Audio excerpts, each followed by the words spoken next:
అందరికీ నమస్కారం. నా పేరు దిలీప్. ఈరోజు మన అందరి ఫేవరెట్ క్రాప్ అయిన ప్యాడీ ఉంది కదా, మన ఏపీ మొత్తంలో ఎక్కువగా గ్రో చేసే క్రాప్ ఇది. కాబట్టి దాని మీద నానో డిఏపి, ఇఫ్కో నానో డిఏపితో సీడ్ ట్రీట్మెంట్ చేసి రిజల్ట్ ఎలా ఉంది నేను చూద్దాము. నేను ఇప్పుడు ఒక ట్రాన్స్పరెంట్ కంటైనర్ తీసుకుంటున్నా, ఒక ట్రాన్స్పరెంట్ గ్లాస్ కంటైనర్ తీసుకుంటున్నా. దానిలో రైట్ సైడ్ నానో డిఏపితో సీడ్ ట్రీట్ చేసిన ఒక 10 సీడ్స్ సో చేస్తాను. లెఫ్ట్ సైడ్ కంట్రోల్ అంటే వితౌట్ నానో డిఏపి జస్ట్ వాటర్లో సోక్ చేసిన సీడ్స్ సో చేస్తాను. ఒక 10 సీడ్స్, మొత్తం 20 సీడ్స్ సో చేస్తాను. సో చేసి మార్జిన్స్లో సో చేస్తాను. ఎందుకంటే మార్జిన్స్లో నాటడం వల్ల మనకి నేను అనుకుంటున్నా రూట్స్ కిందకి గ్రో అవుతాయి. కాబట్టి మనం పక్క నుంచి సైడ్ వ్యూలో చూస్తే రూట్ గ్రోత్ కంపారిజన్కి ఈజీగా ఉంటుందని చెప్పి ట్రై చేస్తున్నాను.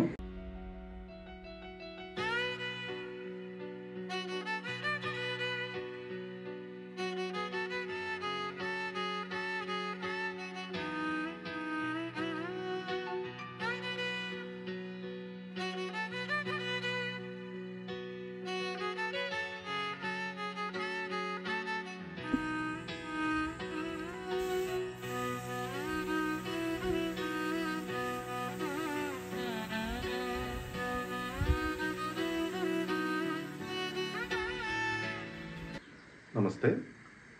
ఈరోజు ఫిబ్రవరి 18th. మనం సో చేసింది ఫిబ్రవరి 9th కదా, ఆఫ్టర్ 10 days. సో చేసి 10 days అవుతుంది ప్యాడీ సీడ్స్. ఇప్పుడు దాని రిజల్ట్ ఎలా ఉందనేది చూద్దాము. నేను ఆల్రెడీ మనం గ్లాస్ కంటైనర్లో వేసాను కదా, చుట్టూ నేను కవర్ చేసేసాను. ఎందుకంటే రూట్స్ ఒకవేళ నెగిటివ్ ఫోటోట్రోపిజం అంటే ఇప్పుడు లైట్ ఉన్న పక్క కాకుండా రివర్స్లో గ్రో అవుతాయి. కాబట్టి ఒకవేళ అట్లే వదిలేస్తే లోపలికి గ్రో అయిపోతాయి, మనకి చూడడానికి విజిబిలిటీ ఉండదు, తక్కువ ఉంటుంది అని చెప్పి చుట్టూ కవర్ చేసేసాను. ఇప్పటివరకు ఓపెన్ చేయలేదు. ఇప్పుడు ఓపెన్ చేసి చూద్దాం. ఓకే, ఓపెన్ చేస్తున్నాను.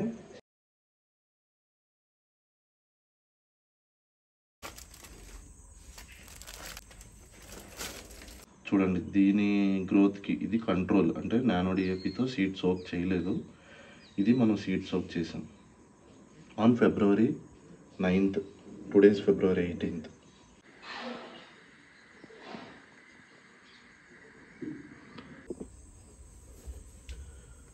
ఓకే, ఇప్పుడు క్లియర్గా తెలుస్తుంది, చాలా క్లియర్గా తెలుస్తుంది. షూట్ లెంగ్త్ అబ్జర్వ్ చేయండి. Treated side shoot length observe చేయండి, untreated side shoot length observe చేయండి. ఈవెన్ నేను కూడా అబ్జర్వ్ చేస్తున్నా, దీని షూట్ లెంగ్త్ చాలా తక్కువ ఉంది దీని షూట్ లెంగ్త్తో పోలిస్తే, ట్రీటెడ్తో పోలిస్తే. అండ్ రూట్ లెంగ్త్ కూడా దీని రూట్ గ్రోత్కి డిఫరెన్స్ ఉంది. Can observe the difference between control and IFFCO nano DAP seed soaked paddy seed.